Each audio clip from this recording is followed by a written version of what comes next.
নমস্কার বন্ধুরা, কেমন আছেন সবাই? সবাইকে স্বাগতম book summary by Pranab Mondal YouTube চ্যানেলে।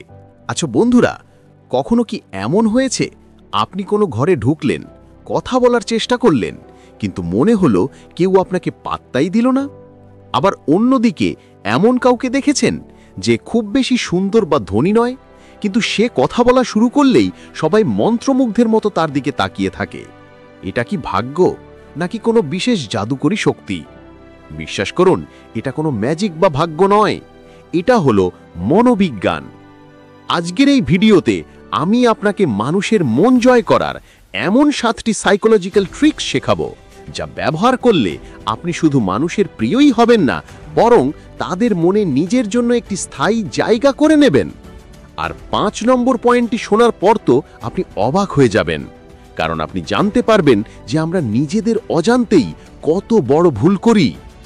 নমস্কার বন্ধুরা, আমরা সবাই চাই মানুষ আমাদের ভালোবাসুক, আমাদের কথা শুনুক, কিন্তু সমস্যা হলো আমরা ভাবি অন্যকে ইমপ্রেস করতে হলে আমাদের খুব স্মার্ট হতে হবে বা বড় বড় কথা বলতে হবে। কিন্তু সাইকোলজি বলেছে একদমই না। মানুষের মস্তিষ্ক বা হিউম্যান ব্রেন খুব অদ্ভুতভাবে কাজ করে, আর আজ আমরা সেই ব্রেন হ্যাকগুলোই শিখব। তাই খাতা কলম নিয়ে বসতে পারেন, কারণ এই 7টি কৌশল আপনার সোশ্যাল লাইফ আজকেই বদলে দিতে পারে। তো চলুন শুরু করা যাক। Point number 1, the Benjamin Franklin effect. প্রথম কৌশলটি একটু অদ্ভুত। আমরা ভাবি কারো মন জয় করতে হলে তাকে বারবার সাহায্য করতে হবে, কি তাই তো? কিন্তু এটা সম্পূর্ণ ভুল। সাইকোলজিতে একে বলা হয় the Benjamin Franklin effect. Benjamin Franklin একবার তার এক শত্রুকে বন্ধু বানানোর জন্য একটি অদ্ভুত কাজ করেছিলেন। তিনি সেই লোকটার কাছে একটি বিরল বই ধার চেয়েছিলেন। লোকটা যখন বইটা ধার দিল, তখন তার মস্তিষ্ক ভাবতে শুরু করল যে আমি যখন ফ্র্যাঙ্কলিনকে সাহায্য করছি, তার মানে নিশ্চয়ই সে ভালো লোক। প্র্যাকটিক্যাল টিপ: আপনি যার সাথে সম্পর্ক ভালো করতে চান, তার কাছে ছোট্ট কোনো সাহায্য চান, যেমন তোমার কলমটা কি একটু দেবে, বা তুমি এই বিষয়টা খুব ভালো বোঝো, আমাকে একটু বুঝিয়ে দেবে। যখন কেউ আপনাকে সাহায্য করে, সে অবচেতনভাবেই আপনাকে পছন্দ করতে শুরু করে। Point number 2, the chameleon effect. দ্বিতীয় কৌশলই হল ক্যামেলিয়ন বা মিররিং।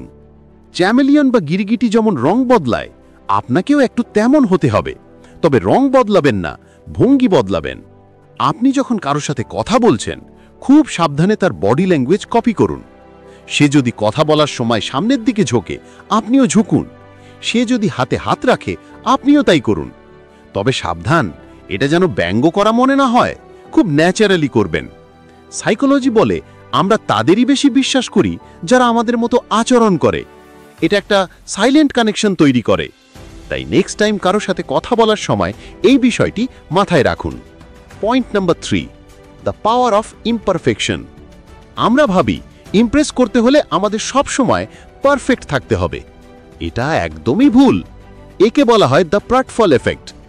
গবেষণায় দেখা গেছে, যারা মাঝে মাঝে ছোটখাটো ভুল করে, যেমন হাঁটতে গিয়ে একটু হোঁচট খাওয়া বা কফি ফেলে দেওয়া, এবং সেটা নিয়ে নিজেই হাসাহাসি করে, মানুষ তাদেরকেই বেশি পছন্দ করে। কারণ তারা রিলেটেবল। রোবটের মতো পারফেক্ট মানুষকে আমরা দূর থেকেই সম্মান করি, কিন্তু ভালোবাসতে পারি না। তাই নিজের ছোটখাটো খুঁতগুলো লুকাবেন না, ওগুলোই আপনাকে মানুষ হিসেবে সুন্দর করে তোলে। পয়েন্ট 4, সে দেয়ার নেম। এটা সবচেয়ে সহজ কিন্তু শক্তিশালী। ডেল কার্নেগি বলেছিলেন, যে কোনো মানুষের কাছে তার নিজের নামটা হলো পৃথিবীর সবচেয়ে মিষ্টি এবং গুরুত্বপূর্ণ শব্দ। কথার মাঝে কৌশলে সামনের মানুষটির নাম ব্যবহার করুন।